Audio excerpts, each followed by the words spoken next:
আওয়ামী লীগ নিষিদ্ধ, আওয়ামী লীগ যারা করবে তাদেরকে একেবারে নিশ্চিহ্ন করে দেওয়ার চেষ্টা। কি করে নিশ্চিহ্ন করবে আমাকে বলেন তো? বাংলাদেশের পররাষ্ট্র মন্ত্রণালয় বলছে, দেশটির পররাষ্ট্রমন্ত্রী খলিলুর রহমান ভারত সফরে গিয়ে সাবেক প্রধানমন্ত্রী শেখ হাসিনা এবং সাবেক স্বরাষ্ট্রমন্ত্রী আসাদুজ্জামান খান কামালকে ফেরত চেয়েছেন। গত 8 এপ্রিল দিল্লিতে ভারতের পররাষ্ট্রমন্ত্রী এস জয়শঙ্করের সঙ্গে বাংলাদেশের পররাষ্ট্রমন্ত্রী ডক্টর খলিলুর রহমানের বৈঠকে এই প্রত্যর্পণ চাওয়া হয় বলে বাংলাদেশের পররাষ্ট্র মন্ত্রণালয়ের বিজ্ঞপ্তিতে দাবি করা হয়েছে। আবার তার ঠিক একদিন পরেই সন্ত্রাসী কার্যক্রমে জড়িত কোনো সত্তার যাবতীয় কার্যক্রম নিষিদ্ধ করার বিধান যুক্ত করে অন্তর্বর্তী সরকার আমলে জারি করা সন্ত্রাসবিরোধী সংশোধন অধ্যাদেশকে আইন হিসেবে পাশ করেছে বিএনপি। মাননীয় স্পিকার, আপনার কাছে আমরা প্রথম দিনই আশা করেছিলাম, আপনিও বলেছিলেন যে আপনি জাস্টিস মেনটেন করবেন। জব সফার আপনি অনেক করেছেন, কিন্তু আজকের দিনটা এই সময় এসে আমরা জাস্টিস পেলাম না মাননীয় স্পিকার। প্রথমেই যেই ভিডিও ক্লিপগুলো দেখেছেন সেই ভিডিওগুলো সম্পূর্ণ আপনাদেরকে দেখাবো। তার আগে ছোট করে একটি অনুরোধ, আপনারা যদি এই ধরনের রাজনৈতিক ভিডিওগুলো দেখতে পছন্দ করে থাকেন অবশ্যই চ্যানেলটি সাবস্ক্রাইব করে বেল আইকনটি অল করে দিবেন পরবর্তী ভিডিওটি সবার আগে পাওয়ার জন্য। চলুন দর্শক, কথা না বাড়িয়ে একটি লাইক দিয়ে একের পর এক সেই ভিডিওগুলো দেখে আসি। বাংলাদেশের পররাষ্ট্র মন্ত্রণালয় বলছে, দেশটির পররাষ্ট্রমন্ত্রী খলিলুর রহমান ভারত সফরে গিয়ে সাবেক প্রধানমন্ত্রী শেখ হাসিনা এবং সাবেক স্বরাষ্ট্রমন্ত্রী আসাদুজ্জামান খান কামালকে ফেরত চেয়েছেন। গত 8 এপ্রিল দিল্লিতে ভারতের পররাষ্ট্রমন্ত্রী এস জয়শঙ্করের সঙ্গে বাংলাদেশের পররাষ্ট্রমন্ত্রী ডক্টর খলিলুর রহমানের বৈঠকে এই প্রত্যর্পণ চাওয়া হয় বলে বাংলাদেশের পররাষ্ট্র মন্ত্রণালয়ের বিজ্ঞপ্তিতে দাবি করা হয়েছে। আবার তার ঠিক একদিন পরেই সন্ত্রাসী কার্যক্রমে জড়িত কোনো সত্তার যাবতীয় কার্যক্রম নিষিদ্ধ করার বিধান যুক্ত করে অন্তর্বর্তী সরকার আমলে জারি করা সন্ত্রাসবিরোধী সংশোধন অধ্যাদেশকে আইন হিসেবে পাশ করেছে বিএনপি। গত বছর ওই অধ্যাদেশের বলে আওয়ামী লীগের কার্যক্রম যখন নিষিদ্ধ ঘোষণা করা হয়, তখন ভারত ছিল প্রথম দেশ যারা বাংলাদেশ সরকার এই সিদ্ধান্ত নিয়ে উদ্বেগ জানিয়েছিল। প্রশ্ন হলো, ইরান যুদ্ধের এই সময় ভারত থেকে বাংলাদেশ ডিজেল চাইছে, রাশিয়া থেকে তেল এনে ভারতে পরিশোধন করতে চাইছে, ভারতে সার সংকট আছে জানা সত্ত্বেও ভারতের কাছে সার চাইছে, বিসের উপর নিষেধাজ্ঞা তুলে দেওয়ার আর্জি জানাচ্ছে, গঙ্গা আর তিস্তার জল চাইছে, আবার ভারতের ক্ষমতাসীন পার্টি বিজেপির সাথে সুসম্পর্ক করতে চাইছে বাংলাদেশের সরকারি দল বিএনপি। বাংলাদেশের এত চাওয়ার বিপরীতে ভারতীয় পররাষ্ট্র মন্ত্রণালয় শুধু 4 লাইনের একটি কূটনৈতিক বিবৃতি দিয়েছে। বাংলাদেশের তেল, জল, সারের চাহিদার জবাবে ভারত হ্যাঁ বা না কোনোটাই বলছে না। সবচেয়ে বিস্ময়কর হলো শেখ হাসিনাকে ফেরত চাওয়া এবং আওয়ামী লীগ নিষিদ্ধের ইস্যুতেও ভারত সরকার একেবারেই মুখে কুলু পেটেছে। স্বাভাবিকভাবে প্রশ্ন উঠছে, বাংলাদেশের অন্তর্বর্তী সরকার আমলে এই 2 ইস্যুতে ভারত খুব তড়িৎ প্রতিক্রিয়া জানালেও এখন চুপ কেন? আওয়ামী লীগের ভেতরে আলোচনা আছে, ত্রয়োদশ জাতীয় সংসদ নির্বাচনে আওয়ামী লীগের সমর্থকরা বিএনপিকে ভোট দিয়েছিল আর তাতে ভারতেরও সায় ছিল। তা সত্ত্বেও আওয়ামী লীগের নিষেধাজ্ঞা ইস্যুতে এখন ভারতের কোনো প্রতিক্রিয়া নেই কেন, সেই প্রশ্ন আছে দলটির মধ্যে। অবশ্য ভারতীয় আন্তর্জাতিক গণমাধ্যমে ছাপা হওয়া একাধিক বিশ্লেষণের ভাষ্য অনুযায়ী ভারতের এই চুপ থাকাটা সাময়িক ও কৌশলী এবং তার কারণ ভারতের অভ্যন্তরীণ রাজনীতি। মে মাসের প্রথম দিকে ভারতের অভ্যন্তরীণ রাজনীতির ওই অনুঘটকের ফাড়াটা কেটে গেলে মুখ খুলতে পারে ভারত। অবশ্য তার পরপরই বাংলাদেশের প্রধানমন্ত্রী তারেক রহমানের ভারত সফরের সূচি যদি চূড়ান্ত হয়, তাহলে সেখানেই হবে 2 ইস্যুতে আলোচনা। বিস্তারিত জানতে চলুন যাওয়া যাক বিশ্লেষণে।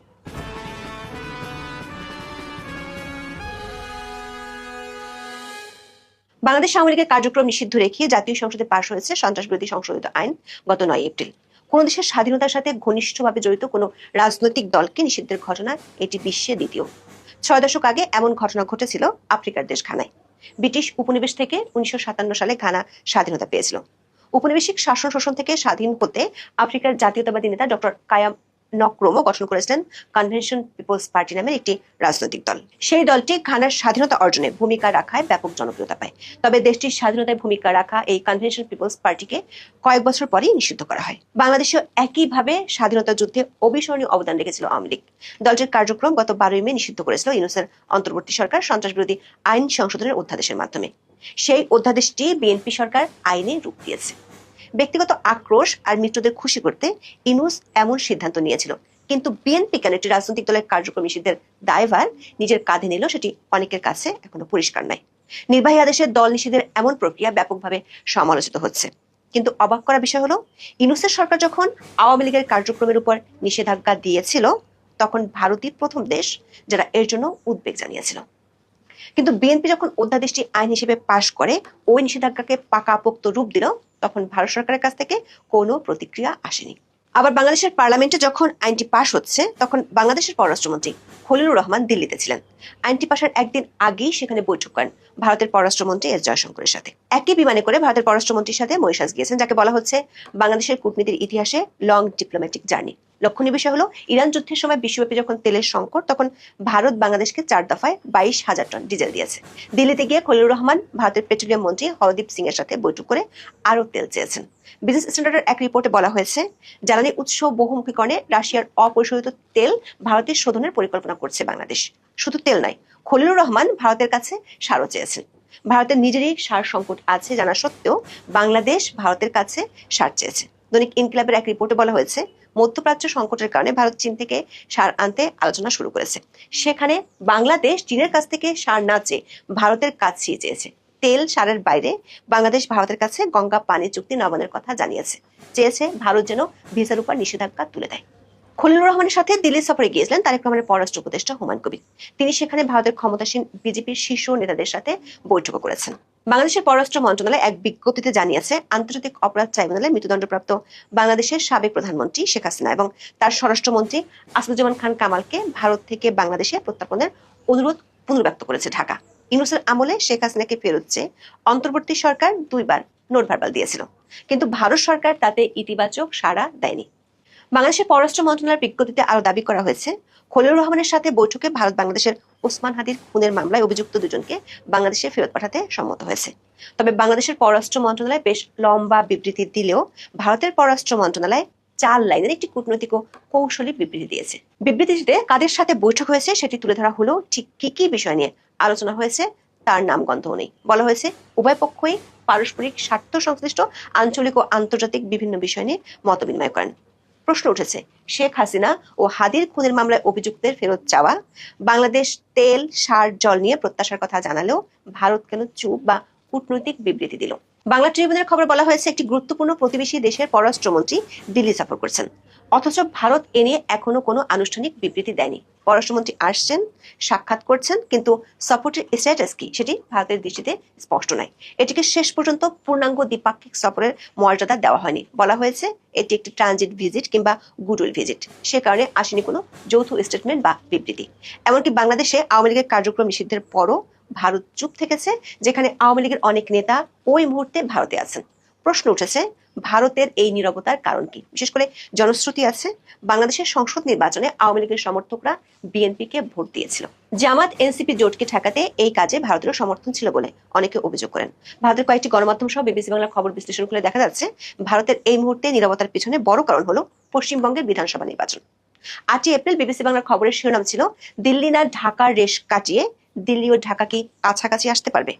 খবরটিতে বলা হয়েছে, পশ্চিমবঙ্গের নির্বাচন না মিটলে কিছু হবে না। আন্তর্জাতিক সম্পর্ক বিশেষজ্ঞ শ্রী রাধা দত্ত বিবিসি বাংলাকে বলেছেন, দিল্লির দৃষ্টিভঙ্গিতে পরিবর্তন এলেও পশ্চিমবঙ্গ ও আসামে বিধানসভা নির্বাচনের পর্ব না মিটলে বাস্তবে তার খুব একটা প্রতিফলন দেখা যাবে না। বাংলা ট্রিবিউনের এক বিশ্লেষণে বলা হয়েছে, খলিলুর রহমানের সফর আর বাংলাদেশের ইস্যুগুলো নিয়ে ভারতের এখন রিজার্ভেশন আছে। এই রিজার্ভেশনের কারণ হলো পশ্চিমবঙ্গের নির্বাচন। এখন প্রশ্ন হলো, পশ্চিমবঙ্গের বিধানসভা নির্বাচনে বাংলাদেশের উপর কি প্রভাব আছে, যার কারণে আওয়ামী লীগ ও শেখ হাসিনা ইস্যুতে ভারত আগের মতো প্রতিক্রিয়া জানাচ্ছে না? ভারতের যে রাজ্যটির সঙ্গে বাংলাদেশের সাংস্কৃতিক ও অর্থনৈতিক যোগাযোগ সবচেয়ে বেশি, সেটি হলো পশ্চিমবঙ্গ। বিশ্লেষকরা মনে করেন, ওই রাজ্যের যে কোনো রাজনৈতিক ও অর্থনৈতিক পরিবর্তনই বাংলাদেশকে প্রভাবিত করে। এই কারণে পশ্চিমবঙ্গের বিধানসভা নির্বাচন বাংলাদেশের জন্য কোনো বিচ্ছিন্ন ঘটনা নয় বলে গণমাধ্যমের খবরে বলা হচ্ছে।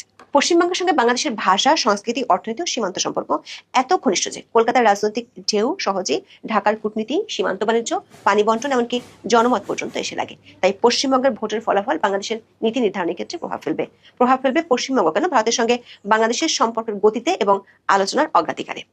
আগামী 23 ও 29 এপ্রিল 2 দফায় বিধানসভা নির্বাচন অনুষ্ঠিত হবে এবং ফলাফল ঘোষণা হবে 4 মে। রাজ্যের 294টি আসনের লড়াইয়ে মূল প্রতিদ্বন্দ্বী মমতা। আওয়ামী লীগ নিষিদ্ধ, আওয়ামী লীগ যারা করবে তাদেরকে একেবারে নিশ্চিহ্ন করে দেওয়ার চেষ্টা। কি করে নিশ্চিহ্ন করবে আমাকে বলেন তো? এই ডক্টর ইউনূসের ক্ষমতার লোভ, এর লোভের তো সীমা নাই। এর সারা বিশ্বকে নিজের ভাবমূর্তি গড়ে তুলেছে। তিনি একেবারে শান্তির বাণী ছড়িয়েছেন, তিনি একেবারে শান্তিতেই বিশ্বাস করেন। দরিদ্রের বন্ধু অমক সমক, দারিদ্রকে নাকি সে মিউজিয়ামে পাঠাবে। এই বাংলাদেশে আওয়ামী লীগ সরকার আসার পর আমরা দারিদ্রের হার কমিয়েছি, 41 ভাগ থেকে 18 ভাগে নামিয়েছিলাম, 18.7 ভাগে। হত দরিদ্র 25.1 থেকে 5.6 নামিয়ে এনেছি। বাংলাদেশকে আমার লক্ষ্য ছিল এই অতি দরিদ্র বলে কেউ থাকবে না। যারা গৃহহীন মানুষ সেই পাহাড় অঞ্চলে তারা পছন্দ করে সে মাচাং করে ঘর করে দেওয়া, তাদেরকে সেরকম ঘর করে দিয়েছেন। আমার লক্ষ্য ছিল একটা মানুষ ভূমিহীন গৃহহীন থাকবে না। আমার অপরাধটা কি? আমার নামে মিথ্যা অপপ্রচার। আমি নাকি 1400 মানুষকে হত্যা করেছি। আজ পর্যন্ত 1400 মানুষের নাম ঠিকানা দিতে পেরেছে জাতিসংঘ। এই সেই ইনুস সেন্টারে তৈরি করা সেই রিপোর্টের ভিত্তিতে বলে ফেললো। আমি চ্যালেঞ্জ দিচ্ছি, আমি কোনো মানুষ হত্যা করি নাই, আর হত্যা করার নির্দেশ আমি দেইনি। যাদেরকে আমি এত কষ্ট করে জীবন মান উন্নত করে দিয়েছে তাদেরকে আমি হত্যা করতে যাব কেন? কিন্তু যখন পুলিশ ফাঁড়িতে আগুন দিয়েছে, পুলিশকে পিটিয়ে পিটিয়ে হত্যা করেছে, পুলিশকে পা বেঁধে ঝুলিয়েছে, এটা তো আইনেই আছে, সিআরপিসিতেই আছে, এসওপিতে আছে। এটা শুধু আমার দেশে কেন, সারা বিশ্বে আছে। এবং এখন ইউনুসের সময়ও তো পুলিশ কমিশনার বলে দিল যে সরকারি প্রতিষ্ঠান ক্ষতি করতে গেলে বা পুলিশের উপর হামলা করতে গেলে তাকে গুলি করতে পারে। তাই যদি হয় তাহলে আমার বিরুদ্ধে মামলা হবে কেন, বা পুলিশের বিরুদ্ধে মামলা হবে কেন, বা সেনাবাহিনীর বিরুদ্ধে মামলা হবে কেন? তারা তো দেশের মানুষের জীবন রক্ষা করা, মানুষের সম্পদ রক্ষা করার জন্য পদক্ষেপ নিয়েছে, সেজন্য তাদের বিরুদ্ধে তো মামলা হতে পারে না। আমি জানি না আজকে আমাদের আইন শৃঙ্খলা রক্ষাকারী সংস্থা, সশস্ত্র বাহিনী, সিভিল প্রশাসনের কর্মকর্তা প্রত্যেকের বিরুদ্ধে মামলা, এমনকি নির্বাচন কমিশনের প্রধান নির্বাচন কমিশনারদেরকে নিয়ে যেভাবে তাদেরকে অপমান করা হলো, চিফ জাস্টিসকে হাতে হাত করা পড়ানো, এসবের বিচার এবং হিসাব হবে। আজকে আপনারা এখানে যারা নির্যাতিত তাদেরকে বলবো, মামলা দিতে গেলে নেবে না, কিন্তু তাও মামলা দেওয়ার চেষ্টা করতে হবে। মামলা পাঠাতে হবে, অনলাইনে পাঠান, রেজিস্ট্রি করে পাঠান, কিন্তু মামলা একটা দিয়ে রাখেন। কারণ যখন আমরা এদের সকলকে সাহায্য করব বা এর বিচার করব, তখন এগুলো আমাদের প্রয়োজন হবে। কারণ এর সমস্ত হুকুমদাতা হলো ইউনূস, কাজে তার বিরুদ্ধে মামলা করতেই হবে। ধরে নিয়ে পিটিয়ে পিটিয়ে আমার আওয়ামী লীগের নেতাকর্মীদের মারে, মা বন্ধুর উপরে অত্যাচার করে, এটা এমনি এমনি যাবে না। একদিন এর শাস্তি ইউনূসকে পেতে হবে। একটা নির্বাচন করেছে, প্রহসনের নির্বাচন, ভোট আর দিনে দেওয়া লাগেনি, আগের দিন সন্ধ্যা রাত থেকে ভোট টোট দেওয়া হয়ে গেছিল। তারপরে একটু নাটক সাজানো, বিদেশি সাংবাদিকদের দেখা, ছবি তুলে দেওয়া, আহা বাহ বাহ, চমৎকার ইলেকশন। সেখানে যে বিরাট শুভঙ্করের ফাঁকি, সেখানে তো ভোটারবিহীন ইলেকশন। আমরা কোনো হরতালও ডাকিনি, বাধাও না দিয়ে আমি শুধু জনগণকে বলছি, আপনারা যেখানে নৌকা মার্কা নিয়ে আওয়ামী লীগ নাই সেখানে আপনারা ভোট দিতে যাবেন না। জনগণ আমাদের কথা শুনেছে, তাদের প্রতি কৃতজ্ঞতা জানাই। হ্যাঁ, বিএনপির কিছু কিছু এলাকায় তারা আওয়ামী লীগের কাছে ক্ষমা চেয়েছে, তাদের কাছে ভোট ভিক্ষা চেয়েছে, আমাকে যখন বলেছে আমরা ঠিক আছে দাও, সেখানেও কিন্তু ওই ফ্যাসিস্টের ভোটই লেগেছে ক্ষমতায় যেতে। এটা তারিখ জেগে মনে রাখতে হবে। তার এমপিদের কাছে জন্য জিজ্ঞেস করে নেয় কোন কোন এলাকার এমপি, আমার কাছে তালিকা আছে, বলতে পারবো।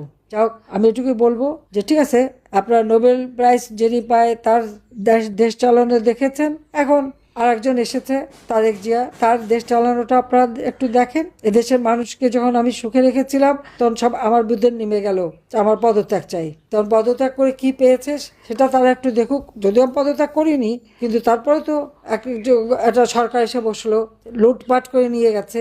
কত সম্পদের মালিক তারা হয়েছে তার হিসাব নেন এই উপদেষ্টা আর এদের কাছ থেকে। প্রত্যেকটা হিসাব নিতে হবে, কারণ ওগুলি জনগণের সম্পদ, জনগণের টাকা। পরিষ্কার কথা, কত নিছো, কত লুকিয়ে রেখেছো, কত ফেরত দেবে, সব ফেরত আনতে হবে। কারণ ওই তারেক জিয়া কোকোর পাচার করা টাকাও আমি ফেরত এনেছিলাম বিদেশ থেকে, এদেরও সব ফেরত আনা হবে, আর সেগুলি আমাদের দুস্থ মানুষের মাঝেই বিলিয়ে দেওয়া হবে।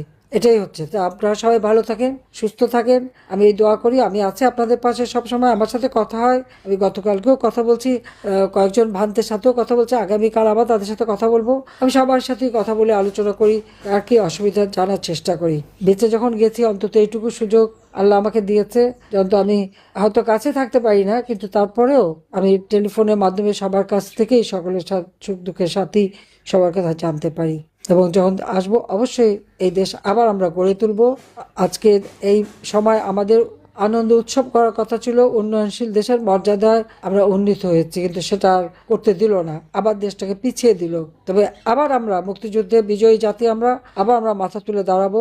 2041 সালের মধ্যে বাংলাদেশ স্মার্ট বাংলাদেশ হিসেবে আমরা গড়ে তুলব, উন্নত সমৃদ্ধ সোনার বাংলাদেশ গড়ে তুলে জাতির পিতার স্বপ্ন পূরণ করব। সবাইকে ধন্যবাদ।